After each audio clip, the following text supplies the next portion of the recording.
Alright, it's not often that I do this, but I thought this was a good game to showcase and talk a little bit about the Montana. This was a division with my teammate Duster. So I'm using the replay feature. I'll do my best. I think the bulk of the time when I play here, I'm going to let you see it through what I'm looking at and how I'm aiming instead of trying to do free camera, but I might switch a little bit between the two. But you can automatically see when we start a battle there's a problem. And for anybody that hasn't spent a lot of time playing this game, you have to be able to read, look, and understand the mini-map on the right-hand side, on the bottom right of the screen. And what you see is that there's only 3 of us on this entire flank at A. And there's a bigger problem in that the boats in the middle of the map at B are screaming off to the sides, and so I started pinging them immediately, trying to tell them, don't do that. Now, people are doing this because of the Deadeye skill, and especially for battleships, getting out to the flanks are better for them. Cruisers don't want to be anywhere in the middle when they're getting shot, but nonetheless, those guys have already POC committed to C. You can see that they have some other big battleships on the other side over there. The Iowa, the Montana was spotted. That's a good feature if you don't have it already, is the last known spotted position so you can see where they were. But we're starting to understand where people are. And so at this point I'm telling Duster, let's progress up, see if we can get closer to A and see what we can find. The goal being just make sure we're not going to get collapsed on this flank. So there's the first battleship that we spotted, Jean Bart. And this is obviously a carrier game.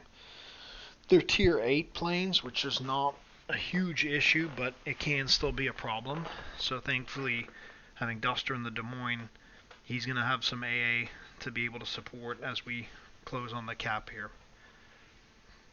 Now, a lot of the battleships are going to tend to want to hang back and try to get that Deadeye skill triggering. I think battleships need to play in the middle, and so Dane and I are moving up here and pinging some blocks because you notice on the middle of my screen it says detected, and I'm a little bit worried that that means something can see me right within my blue detection circle on the bottom right there. Somebody's got me spotted, and I don't know at this point if it's the Montana, or not the Montana, sorry, the DD, the Akazuki, and then just by checking my minimap I can see he was recently spotted on the other side. So I know it's some stealthy cruiser. More than likely, it's the Minotaur. So Dane's putting himself in a really good position to be able to radar and see if we can spot this guy soon. And I've got no harm, no foul in taking shots because I'm already detected. So this Petro's coming to join us behind us. He's getting harassed a little bit by the planes. I landed a couple hits on the North Carolina, but nothing special. And again, I know I'm not going to be a heavy focal point. I know I'm not going to be targeted by too many DDs to have to worry about. So Dane pops this radar, and I can start positioning. And now I know, alright, nothing else is being spotted down the side. We have a Venezia that decided to be pretty aggressive and push as well. I'm still going to take shots at the North Carolina because I know my guns are going to overmatch his frontal armor, even if he's trying to angle against me. And then I see that Stalingrad, but I realize that's not going to be enough time for me to be able to switch my guns, reload, and get shots on him. So now the question becomes, at what point are we going to push into A? I mean, we've almost accounted for every one of their boats. You know, we know that they're capturing the middle. There goes the first kill. Thankfully, it was their DD. But we got to think about how we're going to play this. And the carrier on their team is starting to get involved as well. Starting to send some planes. He's keeping us spotted so that those other players know what we're doing and where we are. And in this situation, I think the Minotaur is probably one of the biggest threats because he has his torpedoes that he can use. Now, I got a little bit fixated on this, and I think Dane had called out the Des Moines at B, which was a great angle, could have been good shots, but unfortunately he went undetected because, again, look at what 80% of our team is over at sea, mainly hanging back. So at this point in the game, I was very reluctant to want to push, but knew we were going to be in trouble if we didn't. So our Venezia decided to go. I don't know how he survived all this, but off he went. He tried to throw some torps in there. And when he'd made that push and that commitment, I thought that was a good time for us to start moving forward too. So we have almost, what, 3, 4 of us over here that are able to make a push, and the Petropavlovsk next to me, he's coming as well. He's a very tanky Russian cruiser. And as I get to this point, this is where I'm worried about the last known position of that Minotaur in the back of A, because he could hypothetically send torpedoes around the corner. So instead of trying to tank in, I make the decision to angle out. John Bart, he's got good enough guns to citadel me. The North Carolina's still back there, but I'm more worried about the Minotaur's torpedoes until I can see where he is. So now I knew that this John Bart was going to be bow tanking towards me, and I took an angle so that he wasn't going to completely crunch me when we did this. He's obviously getting a little bit freaked out that we did that, so he's trying to put himself into the island and bow tank as best as he can. Dane's radar was ready, perfect timing, because I know that this Minotaur was around here somewhere. There he goes, and he starts thinking about, I need to make a run for it. I know that anytime I'm going to see a Minotaur with that kind of angle, I got to full send everything that I can. And boom. So it was only, what was that, 3 penetrations, 4 overpens, but 2 citadels for a devastating strike on him. So now I don't really have to worry about him. And I paused just in case he'd sent torpedoes, but I didn't see it. So we had that John Bart directly bow tanking, but I switch at this point to the Des Moines. And the reason that I do that is because he's giving me enough of an angle where I know I can still hurt him pretty bad if I land any of those shots. And he's obviously in full retreat. The RNG wasn't great. It decided to only connect one of those shells. But, sometimes that's very useful. Like, even though I know that this Jean Bart's a threat to us, there's an opportunity to take down the Des Moines faster. So that's what I'm focusing on instead of trying to kill the Jean Bart in front of me. It looks like carrier's hitting him as well. Okay, lost sight, but my shots were off before, and they were good enough for the kill.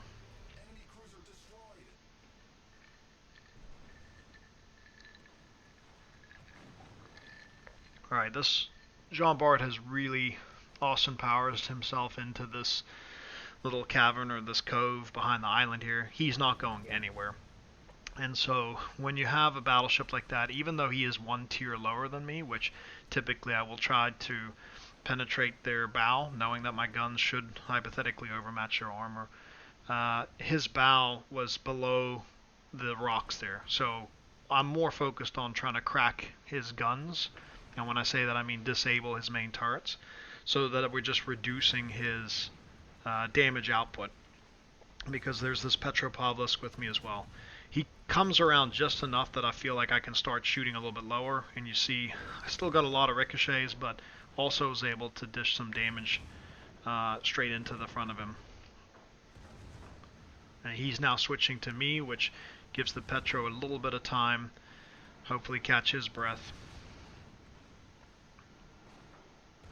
And now the other boats that are coming across are starting to make me a focal point, and that's okay. I mean, you can see at this point, there goes Petro shots, there goes my shots.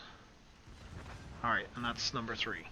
But at this point, I'm all the way out on the flank here. This is a little bit of an awkward spot to be bouncing off the wall, knowing that I'm giving some broadside, but so that the JB, the Jean Bart, knowing he was as much of a threat as he was, I felt like I needed to hold that angle as long as I possibly could, and then hope that this was not going to be a problem for us.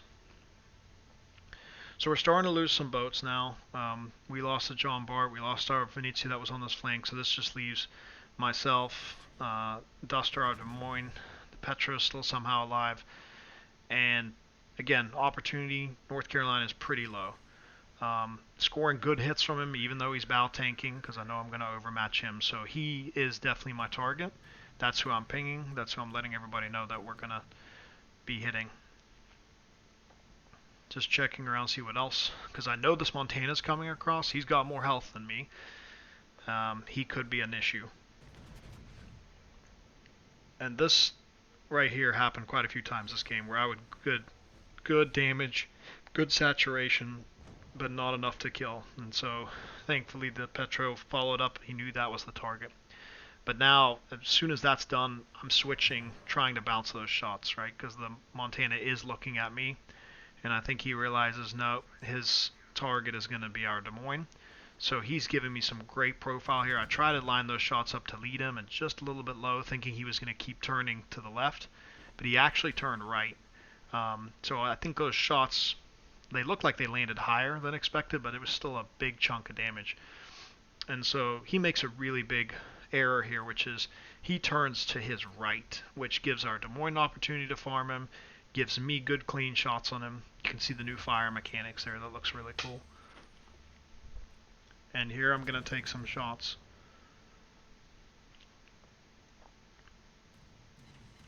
And again, just a lot of damage.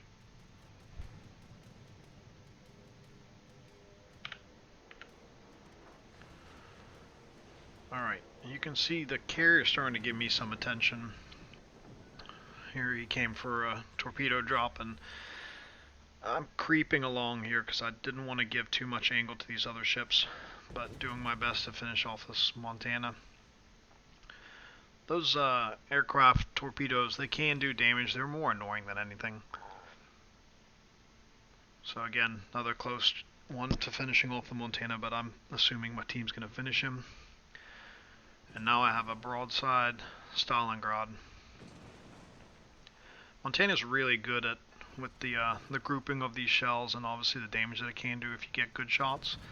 I think it's a really good match between a hybrid brawling battleship and a sniper. But these looked really good. They felt really good. There was a big chunk there. Another Citadel. Carrier's still focusing me, and that's okay. It's not the end of the world, but it's not great. Oh, and there goes the Stalingrad. So again, the game's still moving here. Now I realize that this Hindenburg is pushing out. I can see that he's turning. I'm going to start taking some shots at him. Carrier's still focusing me. Hindy's turning back in.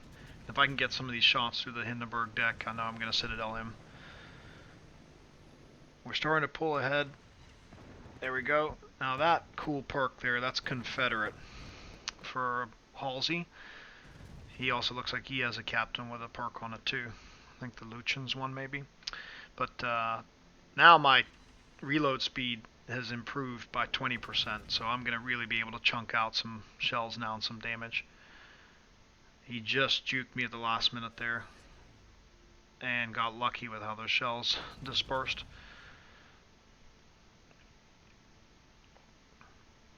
And again, the Petro, the guy that almost died, he's alive. He finished that off. And now I see the carrier. And so I was surprised he was still hanging back here. But I realized there's really not a lot of other good targets. We got about 30 seconds left in the game based on the counter above. And I figured it's as good a time as any to try push out here. Don't have a lot of health left, but again, I don't have a lot of threats in terms of ships I'm going to have to deal with. And he was backing, and I think I sent those just a little bit too high. Still got some good damage. Right, there's another Citadel. Chunked him, but if I'd landed another one of those, it would have been huge. 6 penetration, so he's coming forward here. About 7 seconds left, 3 seconds on my reload. I pull the trigger, and game's over. So unfortunately with the replay system, it doesn't include the post-match details, and I did not screenshot it, but if you rewind or you care, you can look back. It was a battle with over 200k damage. I think it was 215k. I tanked roughly 1.7, 1.8, and high caliber and Confederate awards. So close to getting Krakens with some of those hits, but just not enough. If you're curious as to how I have the boat built. Looking at these modules, I think this is a staple. Made my armaments mod 1 just to reduce any type of damage or incapacitations. I still like building this for a degree of tankiness, so using the damage control system mod 1, the artillery plotting room, I know that's also a staple, definitely for US battleships. Steering gears, because I want that steering, I want that maneuverability as best as I can get it. This is one of the what do we call these, legendary upgrades. So I do have it for the Montana. You can see some of the specifications of what it does there. That is available for research points in the armory if you don't have it already, but I have it mounted on there. And last but not least, artillery plotting room mod 2. It further improves the dispersion. I think just kind of off the shelf, that's a great one to get, because we talked a couple times and you probably saw during the course of that battle the strength of the tight dispersions, or the good sigma values they talk about in the game. As far as commanders go, I like Halsey a lot, and he's neat because you can get him just by doing the campaigns. If you run through all those missions, that was the little perk you saw, that what is it, implacable, was the speeding the reload.